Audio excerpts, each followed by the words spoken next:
আসসালামু আলাইকুম। আরফিন স্বাধীন অফিসিয়াল ইউটিউব চ্যানেলে আপনাদের সকলকে স্বাগতম। আশা করছি সকলে সুস্থ এবং নিরাপদে আছেন। আজকে আমরা ইতালির এগ্রিকালচার অ্যান্ড স্পন্সর ভিসা সংক্রান্ত সকল আপডেট দিব। এই ভিডিওটির মাধ্যমে আপনারা জানতে পারবেন বাস্তবত ইতালির ভিসা পাওয়ার সম্ভাবনা আদৌ কতটুকু আছে।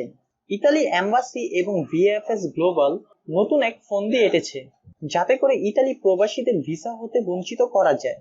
তারই বিস্তারিত আলোচনা করব।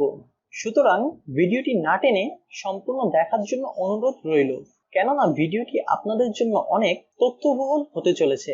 তার আগে আপনি যদি চ্যানেলে নতুন হয়ে থাকেন তাহলে চ্যানেলটি সাবস্ক্রাইব করে পাশে থাকা বেল বাটনটি প্রেস করে দিন, কেননা আমরা প্রতিনিয়ত ভিসা সংক্রান্ত আপ টু ডেট তথ্য শেয়ার করে থাকি। তো কথা না বাড়িয়ে মূল আলোচনায় আসা যাক।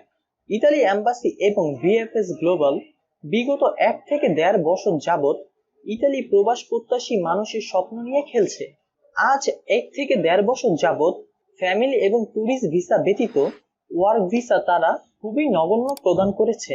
বাংলাদেশে ম্যানপাওয়ার ওয়েবসাইট এর তথ্য মোতাবেক ভিএফএস গ্লোবাল ইতালি 2024 সালে ওয়ার্ক ভিসা প্রদান করেছে মাত্র 617 জনকে।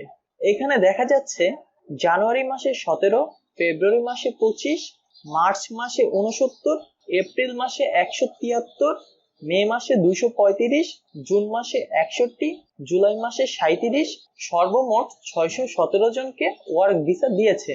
যেখানে প্রায় 1 লক্ষেরও উপরে মানুষ ভিসার জন্য আবেদন করেছে, সেখানে খুবই ধীর গতিতে তারা ভিসা প্রক্রিয়া চালাচ্ছে। বর্তমানে ভিএফএস গ্লোবাল ইতালি সাধারণ মানুষের ক্ষোভের মুখে পড়ার ঠিক আগেই নতুন একটি ষড়যন্ত্রের মাধ্যমে প্রবাস প্রত্যাশীদের ব্রেইন ওয়াশ করে ভিসা না দেওয়ার একটি ফন্দি এঁটেছে। ভিএফএস গ্লোবাল ইতালি বর্তমানে কিছু সংখ্যক মানুষকে ভিসার জন্য ইন্টারভিউ দেওয়ার আমন্ত্রণ জানাচ্ছে, যেখানে এগ্রিকালচার ভিসার জন্য ইন্টারভিউ দেওয়ার কোনো নিয়ম নেই। এই ইন্টারভিউ শুধুমাত্র বাংলাদেশে নিচ্ছে তা কিন্তু নয়, পাকিস্তান সহ অন্য বেশ কিছু দেশে নিচ্ছে। ইতালি এম্বাসি শুধু বাংলাদেশ নয়, অন্য আরো দেশে ভিসা নিয়ে 6-9 করছে। তারই পরিপ্রেক্ষিতে অনেক দেশে বিক্ষোভ ও মানববন্ধন হয়েছে। কিন্তু বাংলাদেশের মানুষকে ইন্টারভিউয়ে যে প্রশ্ন করা হচ্ছে তা কিছুটা অযৌক্তিক। এখানে ইন্টারভিউয়ে যে প্রশ্নগুলো করা হচ্ছে তা ভিসা প্রত্যাশীদের বেশিরভাগ মানুষের না জানারই কথা। কেননা ইতালিতে বাংলাদেশ হতে মানুষ যায় মূলত দালাল কিংবা এজেন্টের মাধ্যমে। এই বিষয়টি মোটামুটি ওপেন সিক্রেট। আপনারা শুধুমাত্র জানেন যে আপনারা ইতালিতে নেপোলি কিংবা মিলান, রোম, ভেনিস এই ধরনের যে কোনো একটি শহরে থাকবেন। ইতালিতে যাওয়ার পর আপনি নেপোলি শহরের কোথায় থাকবেন, কোথায় খাবেন, আপনার অরিজিনাল বেতন কত হবে, সকল বিষয় আপনার জানার কথা নয়। কেননা আপনাকে এখান থেকে যে বেতন বলে নিয়ে যাওয়া হবে তার চেয়ে অনেক গুণ বেশি আপনার ওয়ার্ক কন্ট্রাক্ট পেপারে লেখা আছে, এবং আপনার এজেন্ট কিংবা দালাল কখনোই আপনাকে কন্ট্রাক্ট পেপার দেখাবে না। কেননা আপনার কাছে যদি ইতালির ওয়ার্ক কন্ট্রাক্ট পেপার থাকে, তাহলে আপনি ইতালি যাওয়ার পর কন্ট্রাক্ট পেপারের উল্লেখিত বেতন যদি না পান, তাহলে আপনি আপনার এজেন্ট কিংবা দালালের নামে মামলা করতে পারবেন।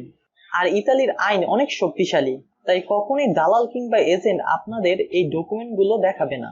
এখন ভিএফএস গ্লোবাল আপনাদের ইন্টারভিউ এর নাম করে নিয়ে গিয়ে ভুলভাল প্রশ্ন করে ডিসকোয়ালিফাই করে ভিসা না দেওয়ার বিশাল এক পরিকল্পনা করেছে। এখানে ভিএফএস গ্লোবাল আপনাদের প্রশ্ন করবে আপনি কি ইতালিতে গিয়ে কোনো প্রকার নাশকতা করবেন কিনা। এছাড়া নানাবিধ অপ্রাসঙ্গিক প্রশ্ন করবে এবং আপনার কাছ হতে একটি স্বাক্ষর রেখে দেবে। পরবর্তীতে আপনাকে যদি তারা ভিসা প্রদান না করে, সেক্ষেত্রে যাতে করে আপনি কিংবা ইতালি হতে আপনার দালালের উকিল যাতে করে কোনো প্রকার কারণ দর্শানোর আবেদন না করতে পারে, কেননা করলে তারা এই স্বাক্ষরযুক্ত ডকুমেন্টটি দেখিয়ে দায় সারবে। আজ ভিএফএস গ্লোবাল ইতালির সামনে নাম প্রকাশে অনিচ্ছুক এক ব্যক্তি ইন্টারভিউ দিয়ে এসে বলল, আরফিন ভাই, ভিসাটি সম্ভবত হবে না, কারণ যে প্রশ্নগুলো করেছে সেগুলো বেশিরভাগই আমার অজানা, এবং আমাকে জিজ্ঞাসা করেছে আমি কি ইতালিতে গিয়ে নাশকতা করব কিনা। আমরা স্বাধীন দেশের মানুষ, আমাদের বাক স্বাধীনতা রয়েছে। আমাদের অধিকার লাভের উদ্দেশ্যে আমরা আলোচনা সমালোচনার মাধ্যমে কথা বলতে পারি। এখন আপনাদের করণীয় কি? আপনাদের অবশ্যই আপনাদের দালাল এবং এজেন্টের সাথে কথা বলে সকল বিষয় তাদের অবহিত করে ইন্টারভিউ দিন, কেননা বর্তমানে ইন্টারভিউ সবাইকেই দিতে হবে। যদি ভিডিওটি দেখে আপনি কোনোভাবে উপকৃত হন তাহলে লাইক করতে পারেন এবং শেয়ার করে আপনাদের বন্ধুদের দেখার সুযোগ করে দিন। ভিসাজনিত আপডেট পেতে চ্যানেলটি সাবস্ক্রাইব করে পাশে থাকা বেল বাটনটি প্রেস করে দিন, যাতে করে আমাদের সকল ভিডিওর নোটিফিকেশন সবার আগে আপনার কাছে চলে যায়। আজকের মতো এখানেই বিদায় নিচ্ছি। ভালো থাকুন, ভালো রাখুন। ধন্যবাদ।